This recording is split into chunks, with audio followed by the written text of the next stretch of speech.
I have to talk about Greg Bovino, that the head of Border Patrol at one point in California. Now he's been dispatched also to Chicago and other areas. I want to start with what one of his agents was doing. Check out this loser.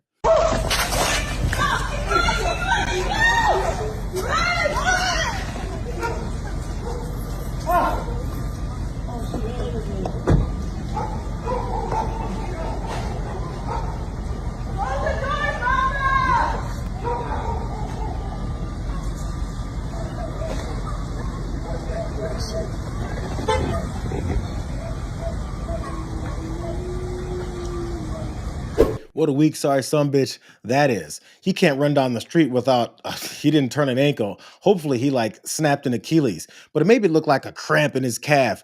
Maybe he tore his calf muscle. I hope his whole leg falls off. But the dude couldn't run down the street and chase a man that they had just handcuffed. So he took a spill to the ground with that little, that little yelp at the beginning. Ow, myself up. Hey, it was so good. I think we should watch another angle of it.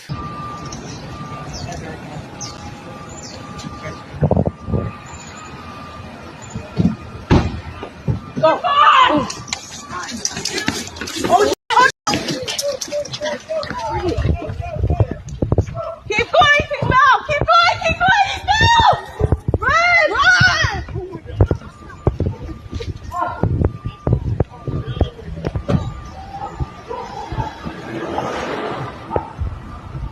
Sorry, some bitch. Hey, somebody get a stretcher for this piece of shit. Get him off this streets and toss his ass in the woods. He can't run. He can't keep up. But this is the elite force. This is the white supremacist organization that Donald Trump and Pete Hegseth keep talking about. They want to fill our streets with and invade our cities with. This is very clear proof that if you stand up to them and kick a couple people's asses, they might go limping off like that sorry sumbitch is doing there too. They're led by, as I mentioned, Greg Bovino, who's also got little man's complex and is also a coward too. Finally, a judge caught up to his ass. A federal judge just issuing a preliminary injunction to keep in place restrictions which limit the use of force by federal agents in what, of course, is known as Operation Midway Blitz. During that ruling, the judge called evidence presented by the Trump administration not credible, and also said that Trump's top enforcer in this operation admitted to lying about whether a rock hit him before he used tear gas on protesters last month. She got to this ruling after multiple days of hearings and multiple testimonies from the protesters, from federal agents, from Gregory Bovino's own deposition.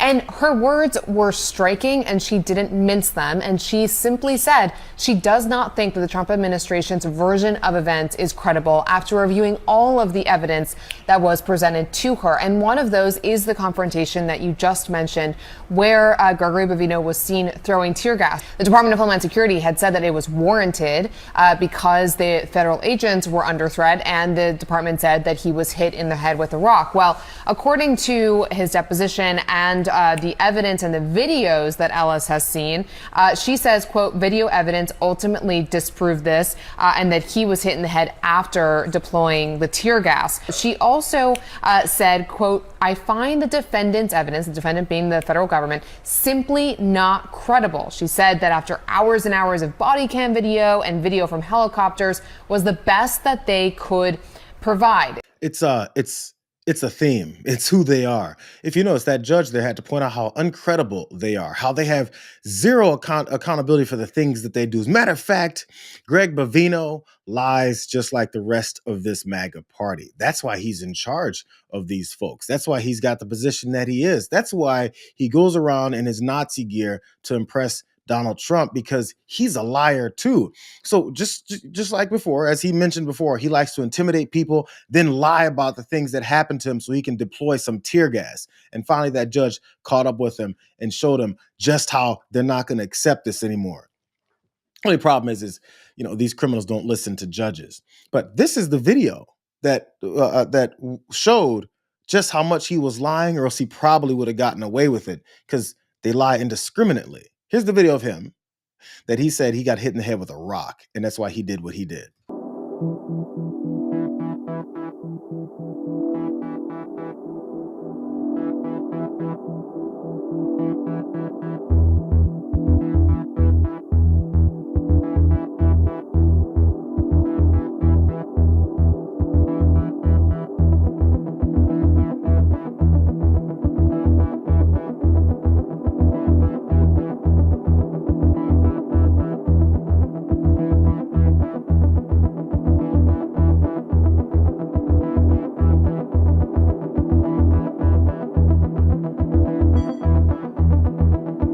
if not for the video, as I think the judge pointed out, where she got to see that the reality was the exact opposite of what Greg Bovino said happened, maybe he would have gotten away with this excessive force that he continues to tell his agents to use on the American people, that they keep calling the worst of the worst. This guy lies constantly. Here he is talking to his ICE agents that, snap ankles and pull Achilles all the time. Here he is talking to them about what is they should do in Los Angeles. Look at the language and think about whether or not this guy is involved in excessive force against American citizens. Arrest as many people that touch you as you want to. Those are the general orders all the way to the top. Everybody gets it if they touch you. You hear what I'm saying? Less legals. We're going to look at shipping tractor trailer loads of that shit in here. So you catch what it's all about us now. It ain't about them. Professional, legal, ethical, and moral. You know what we're talking about. Legal, ethical, moral. You're on camera. But other than that, it's what we do. What city is it, Chief? Ours is Fire City. Los Angeles apparently is his city. That is until somebody him up.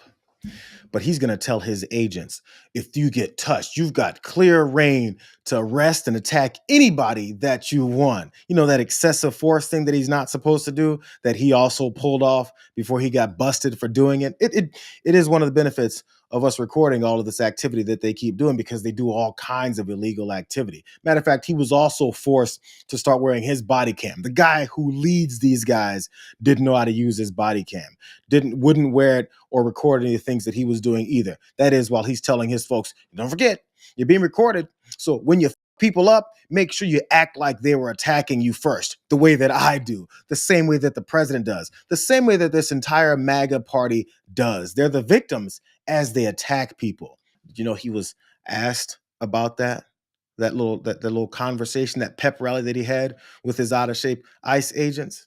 And he lied his ass all the way through it. Is that you in the video? And did you say these things to the agents under your command on June 7th in Los Angeles? That appears to be me, and it appears to be what I said there on sometime. I don't know what the date of that was. Do you recall saying those things? I don't recall everything. I don't recall everything. No. But you have no doubt that you said that. I believe that I said what was on the video there. All right. So the instruction that you gave to your officers was that they had full reign to arrest anyone who so much as touched them. That, in essence, was what you said to the officers, right? No. Should we interpret you as saying something different? I don't know how you want to interpret me, but that's not what I said. Maybe you should have consulted with your attorney again before you contradicted yourself in like 10 seconds in that questioning. It appears to be me, as he checked with his look. Suddenly he's not a badass. Suddenly he needs some nerd in glasses to tell him what he should say when he's finally getting busted for the things that he's done. It appears to be me on camera saying those things that I shouldn't have said, that violate exactly what it is I'm supposed to be doing. But at the same time, 5 seconds later, now you can interpret what I said any way you want, except I said I didn't say it, even though you just heard me say it and saw my face moving as I said it. When are they going to put this guy in jail? That's perjury, right? I assume he's under oath in that questioning in his legal setting. But, just let his ass walk and go back to doing all those things that he keeps doing. They're liars from top to bottom. Here's the last bit of proof on this high level of lying. It starts from the bottom, from the street terrorists and those thugs that are running around and terrorizing American citizens, all the way to the top, to the Department of Homeland Security. And they said in a statement that DHS plans to appeal this ruling, calling it an extreme act by an activist judge that risks the lives and livelihoods of law enforcement officers. They're going to appeal it. And for some reason, not allowing ICE agents to attack people indiscriminately, or allow them to be led by this guy who says, if anybody so much as touches you, you got free reign to attack. And in violation of those orders, and tossing tear gas canisters from standing there thinking you're a badass. That's what the Department of Homeland Security thinks is the protection of his life and his livelihood. That's them admitting that his life and his livelihood is based in terrorizing American citizens, because we saw on that same tape that what he does is he terrorizes American citizens. He talked about his objectives and his tactics that he wants he and his officers to go and take part when they go and confront people. If you're afraid, remember the video? You look panicked when you see a Border Patrol agent. Perhaps you look scared. Perhaps your demeanor changes. Perhaps you're gripping the steering wheel so tightly that I can see the whites of your knuckles. There's a myriad of factors that we would look at to develop articulable facts for reasonable suspicion. If we run up on you and point a gun in your face and you get a little bit startled, that means that's a reason why we can come after you. If you have an accent, we can come after you. If your skin is too brown, we can come after you. If you stand in certain parts of the city, we can come after you. If you're an American citizen and you're near someone that we're targeting for those same bullshit reasons, we can target you too. But the Department of Homeland Security says all these rulings against them doing all this illegal activity is going to risk their lives and livelihoods. Looks like their lives and livelihoods are Nazi tactics. That's who Greg Bovino is. So it's time to stop being afraid of these thugs. It's time to stop being afraid of these terrorists. I remember there was this mantra from the former Republican Party that would always talk about how we don't negotiate with terrorists. We've got a lot of terrorists in our streets right now.